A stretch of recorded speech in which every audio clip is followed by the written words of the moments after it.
एक बार एक शक्तिशाली राजा घने वन में शिकार खेल रहा था। अचानक आकाश में बादल छा गए और मूसलाधार वर्षा होने लगी। सूर्यास्त हो गया और धीरे धीरे अंधेरा छाने लगा। अंधेरे में राजा अपने महल का रास्ता भूल गया और सिपाहियों से अलग हो गया। भूख, प्यास और थकावट से व्याकुल राजा जंगल के किनारे एक टीले पर बैठ गया। थोड़ी देर बाद उसने वहां 3 बालकों को देखा। तीनों बालक अच्छे मित्र थे। वो गांव की ओर जा रहे थे। सुनो बच्चों, जरा यहाँ आओ, राजा ने उन्हें बुलाया। बालक जब वहां पहुंचे तो राजा ने उनसे पूछा, क्या कहीं से थोड़ा भोजन और जल मिलेगा? मैं बहुत प्यासा हूँ और भूख भी बहुत लगी है।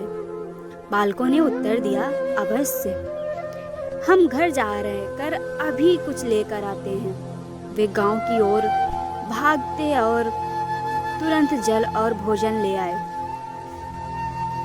राजा बच्चों के उत्साह और प्रेम को देखकर बहुत प्रसन्न हुआ।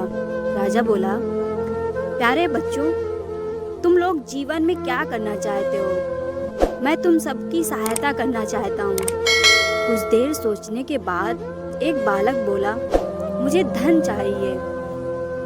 मैंने कभी 2 समय की रोटी नहीं खाई, कभी सुंदर वस्त्र नहीं पहने, इसलिए मुझे केवल धन चाहिए। राजा मुस्कुराकर बोले, ठीक है, मैं तुम्हें इतना धन दूंगा कि जीवन भर सुखी रहोगे। यह शब्द सुनते ही बालकों की खुशी का ठिकाना न रहा। दूसरे बालक ने बड़े उत्साह से पूछा, क्या आप मुझे एक बड़ा सा बंगला और घोड़ा गाड़ी देंगे? राजा ने कहा, अगर तुम यही चाहते हो तो तुम्हारी इच्छा भी पूरी हो जाएगी। तीसरे बालक ने कहा, मुझे ना धन चाहिए ना ही बंगला गाड़ी, मुझे तो आप ऐसा आशीर्वाद दीजिए जिससे मैं पढ़ लिख कर विद्वान बन सकूं और शिक्षा प्राप्त होने पर मैं अपने देश की सेवा कर सकूं। तीसरे बालक की इच्छा सुनकर राजा बहुत प्रभावित हुआ। उसने उनके लिए उत्तम शिक्षा का प्रबंध किया। वह परिश्रमी बालक था, इसलिए दिन रात एक करके उसने पढ़ाई की और बहुत बड़ा विद्वान बन गया। और समय आने पर राजा ने उसे अपने राज्य में मंत्री पद पर नियुक्त कर लिया। एक दिन अचानक राजा वर्षों पहले घटी उस घटना की याद आई। उन्होंने मंत्री से कहा, वर्षों पहले तुम्हारे साथ जो 2 बालक थे, अब उनका क्या हाल चाल है? मैं चाहता हूँ कि एक बार फिर मैं एक साथ तुम तीनों को मुझसे मिलूं। अतः कल अपने उन दोनों मित्रों को भोजन पर आमंत्रित कर लो। मंत्री ने दोनों को संदेशा भिजवा दिया और अगले दिन सभी एक साथ राजा के सामने उपस्थित हो गए। आज तुम तीनों को एक बार साथ देखकर मैं बहुत प्रसन्न हूँ। इनके बारे में मैं तो जानता हूँ, पर तुम दोनों के बारे में बताओ।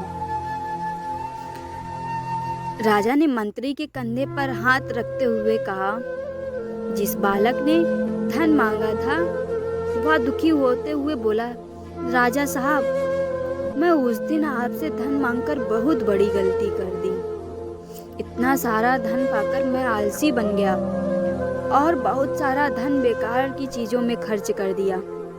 मेरा बहुत सा धन चोरी भी हो गया और कुछ वर्ष में ही मैं वापस उसी स्थिति में पहुंच गया जिसमें पहले आपने मुझे देखा था।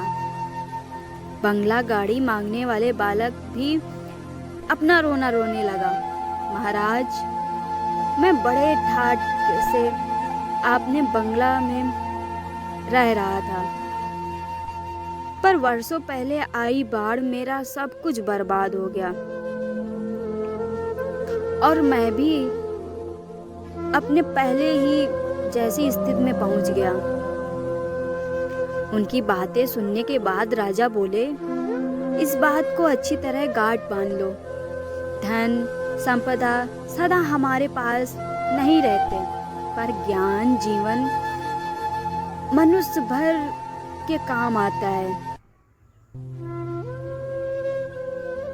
और उसे चुरा भी नहीं सकता। शिक्षा ही मानव को विद्वान और बड़ा आदमी बनाती है, इसलिए सबसे बड़ा धन विद्या ही है। अगर यह स्टोरी आपको पसंद आए तो चैनल को लाइक और सब्सक्राइब जरूर करें।